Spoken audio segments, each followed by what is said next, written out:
just sorted out a bod, some legal bod. He's got access to what he needs access to. Think about going down, mate, in a cup of tea. Might fire up the 2 metre radio tonight. Just give it a spin, see what's going on out there. Quite promising. We've had contacts up into Norfolk, and I think I've ever made it that far. And yeah, I've got to get the bits and pieces ordered and stack them, double up the beams. Oh, I'm gabbling. XNC, BAY. Have a go, Rob. I'm getting it wrong. Yeah, and young operators. Well, I suppose my ears be burning. I suppose. Yeah, I think you said he's on tonight. I think he's on holiday up there. I think he's got some sort of camper van or something. Simon has. But well, when we're finished on here, I'll spin the beam round, see if I can work out where that signal's coming from. But yep, I'm so chuffed with that beam. Couldn't believe it. Mal, as in Yob on the Gob, or whatever they nicknamed him. Normally I can't get him from here. Normally at home, to him, not a chance. So he texted me today and said, I like your new area, etc. I said, well, we'll give it a go. Bang. 10 over. So we had a conversation.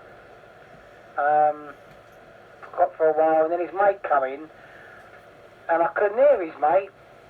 And then Mal happened to say, oh, well, he is vertical. So I flicked the switch, and I could hear them both. I shouldn't have heard Mal when I flicked the switch, but for some reason I could still hear Mal. He dropped down to about an S6.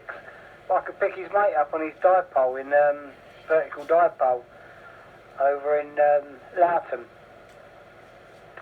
But I was just chuffed to bits to be able to get Mal, because Mal's in Dartford, and Dartford's always been a black spot for me. Over to you, Kev.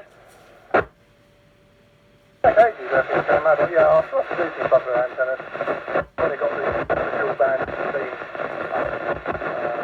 element, 277, 265, some base plate on the pole.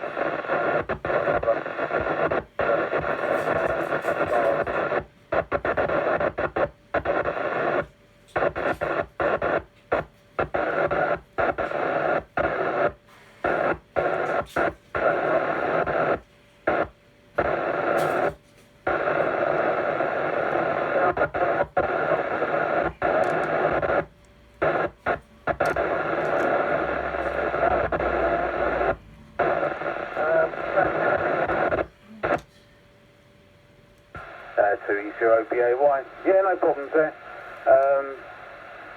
Yeah, I think, I know that the cross beam versus the normal sort of LFA environment sort of setup.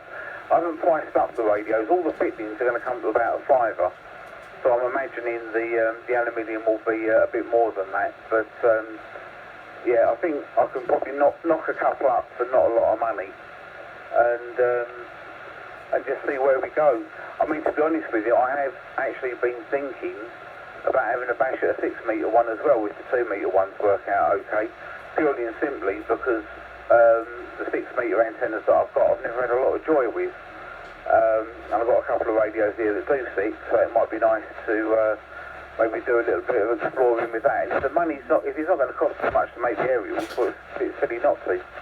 Right, well, I'll pass it round to Rob for a final. I'm gagging for a brew. You might find me either online or on 2 metre sideband later on this evening in 2E0 BAY.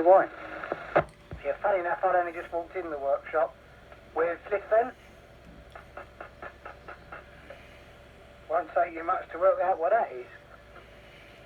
Well, what I will do is I'm going to swing the beam round, etc., and see if I can work out the direction of that signal, and then we can work out if it's an echo link, can't we? Is that what you're sort of saying it is? So if I swung it round and we worked out it's an echo link, you know, if it's pointing at a repeater that's an echo link, then you're saying that's possibly what it could be. And don't know much about 6 metres, been on it for about 10 minutes in my whole lifetime. for what I've heard, aerial's not really important on 6 metres is what I've heard. It's either open or not open is what I've heard. And most people say, well, if I can get down to sort of Cape Verde on a V2000, you know, am I going to do much more making a big aerial? That's what I've heard. But, you know, between what you've heard and what happens is two different things. But that is the reason I bought a V2000, for that reason. But I've got to do some amplifier design, which is going to be quite fun. I've never done that before. One of the reasons I've got a VNA, I bought one of them VNAs for, well, I bought a Chinese kit, but it's not just to build it, it's to half build it. I don't know what the word is, there's probably a word for it. Reverse engineering, I suppose. 30PAY. Yeah, it's called hacking. It's when you get the gas torch out and start chipping bits off the side. Well, the 6 metre thing really started with the military stuff, because a lot of the Klansman gear operates on 4 metres and 6 metres. So when we was at the shows, we always used to run 51.7. And that was, I mean, most people use 51.6 as a calling frequency on FM, so we had 51.7 that was just a little out of the way. And yeah, it's okay. I suppose it's a bit like 4 metres, as it were. It's okay for a local rag chew, as it were. But when the conditions are open, like anything, I guess, you can work some distance with it. Well, what I found with the 2 metre playing around last night is I know conditions were up, but I was quite impressed with that. So how many other people are on 6? What I'm worried about is it just another band where people only come out to play when there's a contest on, or if the conditions are open? But then we found those guys all operating vertical down Sittingbourne Raynham Way, down Faversham. So they're on 2 metre sideband. And yeah, why not? I reckon, and this is a very big handbally reckon, I reckon one of these antennas is going to cost probably about 15, 20 quid to build. So there's not really any harm in knocking an extra one up to 6 metres and seeing how it goes. I mean, if push comes to shove, run it vertical, and sort of do it that way. At least you can spin it around. But if it's as dead as a doornail, well, you just hang it up in the shed or something and come back to it a bit later. Best laid plans of advice for men. Right, you know, I'll let you get on. I need a brew. Other half's going to be home at 6, and I think she might appreciate a nice cup of tea. So it's going to take me half an hour to work all that out. Maybe for a final, Rob. I think Kev to take if you're still there. If not, round to Rob. No, Kev signed.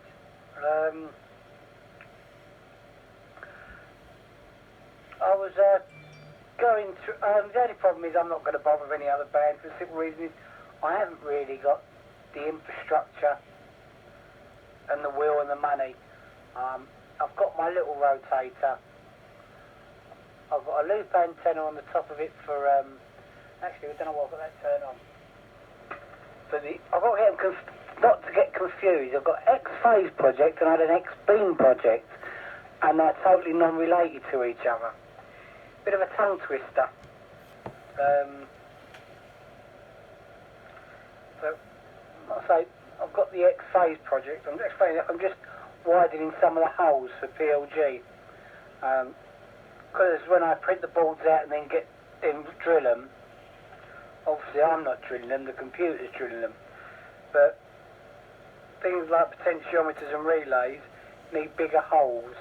So rather than put it through again with another thing, I just got a bigger drill bit in my hand, and because there's already a hole there and that's too small, I just drill it out by hand. That's what I've been doing while I've been talking. And some other holes, but yeah, no, you try and look online to see how much room you've got. If you took all them components on your 9130 off, the components that I'm on about, where people have linked the board and got transistors linked and blown transistors and new transistors. If you took all them off, how much room would you have? I don't think you'd be able to glue another board in there.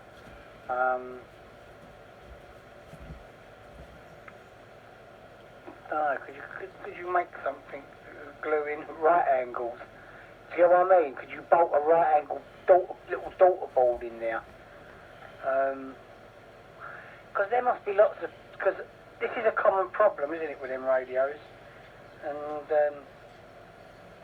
don't know, if you could work out a decent way to fix it, a decent reliable way to fix it, and next time you sort of, you know, on the interweb or long final, by the way. But if you're on the interweb or on a junk sale, you know, rally and that, and you see someone's got display problems, you think, oh, I know how to fix that, or I know a mod, you know, make an official mod, if you get what I mean. Like, you know, get the scooters and the mirrors out, rather than just to try and bodge someone else's bodge, because it just comes unreliable, as you found out.